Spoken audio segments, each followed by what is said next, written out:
And support is also a dynamic compression. And this dynamic compression also depends on the style you're singing and on the voice you are and on the category of the voice you are.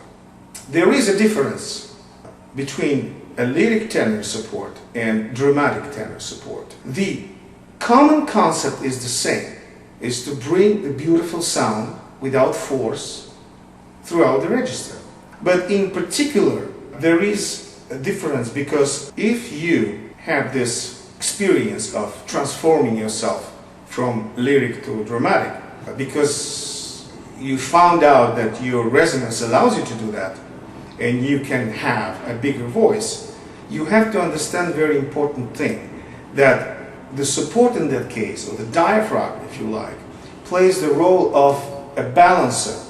And so the bigger voice you have, or more of the balance you need with your diaphragm, that is called appoggio.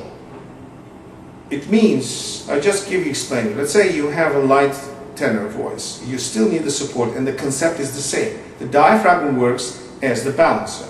But let's say you moved to a more dramatic roles, and if it really happened really gradually, which it never happens. Usually it happens when you have a career of a tenor and then suddenly somebody gives you this role for its misplacement or whatever, and you take it. You want to try it, okay?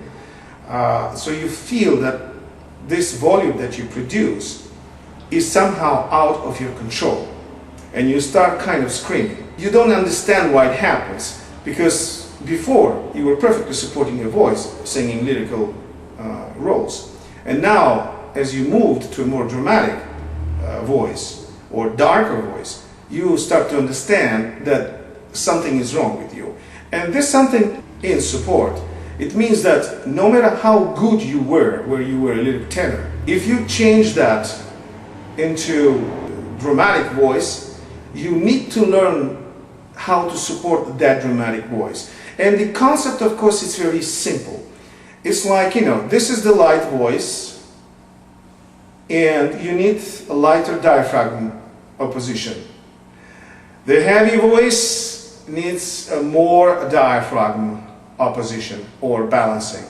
So that means you have to push a little bit more on the bigger voice in order to escape forcing in your throat. Because concept of forcing is not how big you sing. Concept of forcing is how correctly you sing. You can be a dramatic voice and sing freely, and you can be a lyric voice and sing freely, and vice versa. You can be a dramatic voice forcing, and you can be a lyric voice forcing. So the forcing is not in the bigness of the voice. It's in the way you produce it. And again, the most important thing is aesthetics. If you hear the big voice and you like it, it's probably well supported, and if you hear the big voice and you say, wow, this is like, too loud, this probably irritates you for some reasons. The basic concept of support is to learn yourself, with your experience, how to make this balance between those muscles that pushing your lungs and squeezing your lungs, and the diaphragm trying to balance this compression.